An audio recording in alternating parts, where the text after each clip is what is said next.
Picture this. It's 2013, you're a lifelong Superman fan, you believe in truth, justice, and the American way.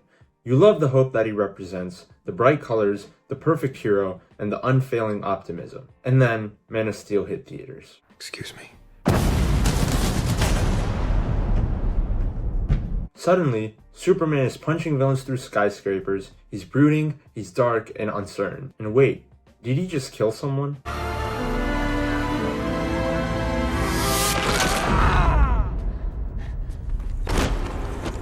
Critics were divided, and fans were confused. But what if underneath all the destruction and controversy, there was something more? What if Man of Steel wasn't just a superhero movie? What if it was a philosophical exploration of free will and identity?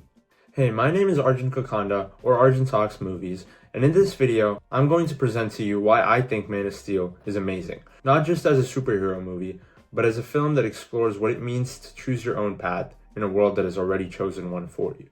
Man of Steel, directed by Zack Snyder, reimagined Superman origin story in a darker and more grounded world. But beyond its epic fights and striking visuals, the film offers something deeper. It uses Superman origin story to explore philosophical questions about identity, morality, and free will. The film centers on Kal-El, or Clark Kent, a child sent from a dying planet, Krypton, to Earth. Raised by the Kents in Kansas, he's taught restraint and caution by his adoptive father, Jonathan, who fears that the world isn't ready for someone like him. Clark grows up torn between two worlds, Krypton and his human upbringing on Earth, never fully knowing where he belongs. That tension explodes when General Zod arrives on Earth. Zod is a Kryptonian bred for a single purpose: to protect Krypton. Now, why am I studying this film now? With James Gunn's Superman reboot on the horizon, I think that Superman is now more relevant than ever. People are talking about the character and different iterations of the character online a lot, and Man of Steel is obviously one of them. The film is being reevaluated because of the comparisons that are being drawn between the two iterations. The film was very divisive when it first came out. Some appreciated the realism and the grounded nature of the film, but others hated the darker tone. But I think that conversation misses what I think is most important. The film asks us what it really means to be a hero. Not in terms of strength, but in terms of choices and courage. A lot of scholars talk about the history of the Superman character and explores how Man of Steel alters them in a way, but I think that the film has a lot of details that aren't talked about enough. One of these is not mentioned by many scholars. It is the theme of identity, which ties back to the movie's exploration of power and free will. My title at the moment is Forging Destiny, Free Will and the Philosophical Legacy of Man of Steel. My thesis is this. In Man of Steel, Zack Snyder uses the clash between Superman and General Zod to explore the tension between predetermined purpose and self-determined destiny. Through Clark's moral choices, the film argues that identity is not inherited, but forged. True heroism lies not in power, but in the willingness to define one's own moral path. Now, this is my thesis at the moment. I haven't fully workshopped it yet, and I'm going to work on my research paper more after this video, so that might change, but at the moment, that is what I'm working with. At the core of this film is the message about free will, represented through General Zod and Clark, the two opposing sides. Zod is from Krypton, a world of rigid control. People are genetically engineered for predetermined roles like scientists, soldiers, and rulers. It's a society without free will. Earth, by contrast, is messy, unpredictable, and very complex. Its strength lies in the ability to choose to grow and redefine itself, which is what Clark is fighting to defend in the film. Zod, since he was bred to protect Krypton and nothing else, is set on the goal of bringing it back, even if it means that it's going to kill everyone on Earth. Clark, on the other hand, was raised on Earth, and since he has free will and the ability to make his own decisions, he decides to help fight for Earth. One of the most important scenes in this movie, I think, is a scene that crystallizes the film's message. The scene happens when Clark finally steps on the Kryptonian ship. Through the conscience of his father, Jor-El, Clark begins to understand who he is and where he comes from. Jor-El explains to Clark the Kryptonian downfall, a civilization that thrived for centuries but ended up collapsing under its own weight because it sacrificed the one thing that matters the most: free will. Your mother and I believe Krypton had lost something precious. The element of choice, of chance. What if a child dreamed of becoming something other than what society had intended for him or her? Jor-El and Lara's choice to have Kal-El naturally was an act of rebellion against society ruled by genetic determinism. And when Jor-El tells Clark, "In time, you will help them accomplish wonders," he isn't handing down a mission. He's offering hope. It's a symbolic passing of belief, not in strength, but in possibility. Clark isn't Superman because of his powers. He becomes Superman because he chooses to be, because he sees that Earth, for all its flaws, still offers something that Krypton lost, the chance to be more than what you were meant to be.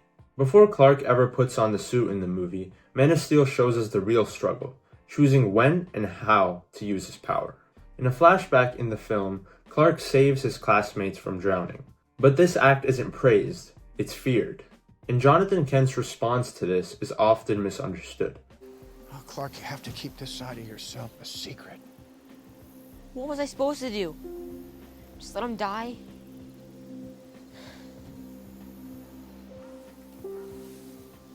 Maybe. Jonathan isn't telling Clark not to be a hero. He's warning him that the world may not be ready. His parenting isn't cold, it's just very protective, rooted in fear of how Clark's powers could change everything. This is why he also stops Clark from saving him from the tornado. Now, do I think this scene is great? No, not necessarily. I think it could have been executed better, but I think the message of it still rings really true. He's not doubting his son's goodness. It's because he believes that the truth about Clark must be revealed on Clark's terms and when the world is ready for him. The sacrifice teaches Clark that being a hero is not just about saving people, it's also about knowing when they're ready. And this is important because the moment the world finds out the truth about him is when Zod shows up to Earth.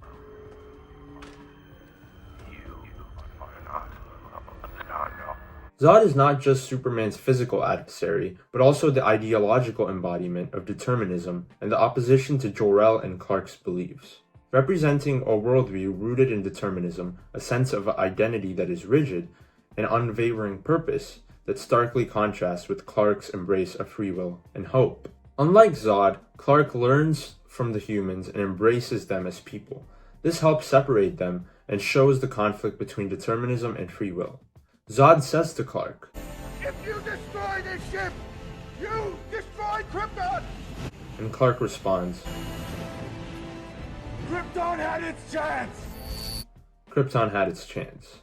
He chooses life and Earth's potential over Krypton's ideologies.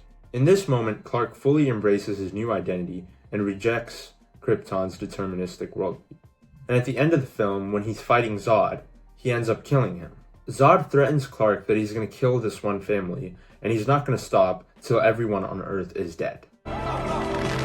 If you love these people so much, you can mourn for them. Don't do this! Clark is left with no choice but to kill him. And I think this scene is often really misunderstood. Zod's purpose was to protect Krypton, and with that ship, that was all gone. Now he has no purpose, and Clark is the one that took that away from him. And he just wants to hurt Clark as much as he could, which is why he threatens to kill everyone on Earth. So Clark is left with no choice but to kill him. Man of Steel isn't just a story about superpowers or epic fights. It's a story about free will and forging identity in the face of expectation. It's about choosing who you are even when the world wants to choose for you. Clark's journey from a confused outsider to Superman is not about being a god among men. It's about choosing to be human. Zod may be the product of a system that denied free will, but Clark is its rejection, proof that freedom, even with difficulty, is essential for growth, for morality, and for hope. The symbol of the House of El means hope. So maybe Man of Steel wasn't the Superman most expected. Maybe he challenged the idea of what a hero should be, but that was the point. Superman, or for the sake of this argument, Clark, is not a god. He's a man from another world that still has to make choices, still makes mistakes, and struggles with moral uncertainty. In a world where our paths are often chosen for us, where identity feels fixed by circumstance or birth, Man of Steel asks a bold question.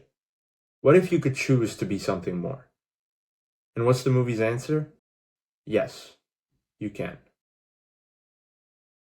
Thank you so much for watching this video. I hope this helped you see Man of Steel in a new light and not just as a superhero blockbuster, more as an exploration of free will and identity.